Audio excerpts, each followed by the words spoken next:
The psychology behind emotional manipulation. Emotional manipulation isn't always loud, dramatic, or obvious.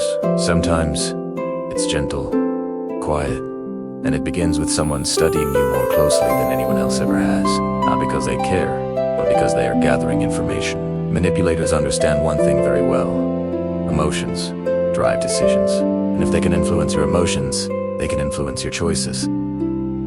Even the ones you think are your own. It often starts with connection. They mirror your likes, your stories, even your insecurities. Psychologists call this strategic empathy, the act of appearing deeply understanding, not to bond with you, but to build trust quickly. The closer you feel to them, the easier you are to shape.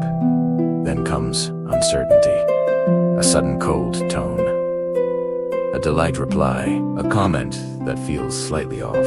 Manipulators create emotional confusion because confused people seek clarity, and usually from the person who caused the confusion in the first place. This is how the cycle forms. They push you away just enough to make you chase their approval. Once uncertainty sets in, they introduce guilt, not directly, not obviously. Instead, they'll use phrases like, "I didn't think you'd react like that," or "I guess I just expected more from you." These statements make you question your intentions, not theirs.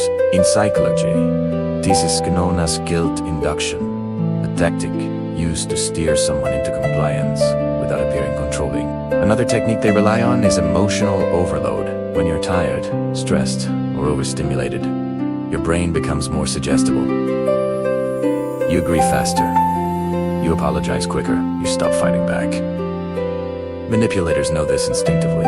That's why arguments often happen when you're vulnerable late at night, after a long day, or when you're overwhelmed. But the strongest tool they use is self-doubt. When they question your memory, your feelings, or your experiences, they're not trying to understand you. They're trying to rewrite the story in a way that makes you dependent on their version of reality. This is the core of gaslighting. The gradual erosion of your confidence until you trust their judgment more than your own. So why do people fall for emotional manipulation? The answer is simple. Because manipulators don't target weak people. They target kind people. Empathetic people. People who listen, who care, who give second chances. Manipulators see your strengths as opportunities. But here is the truth they don't want you to know.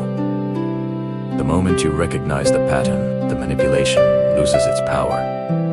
Awareness breaks the spell. When you stop reacting emotionally and start observing logically, they can no longer control the conversation. You reclaim your narrative, your choices, and your peace. Emotional manipulation is designed to make you forget your worth. Understanding it is how you take it back.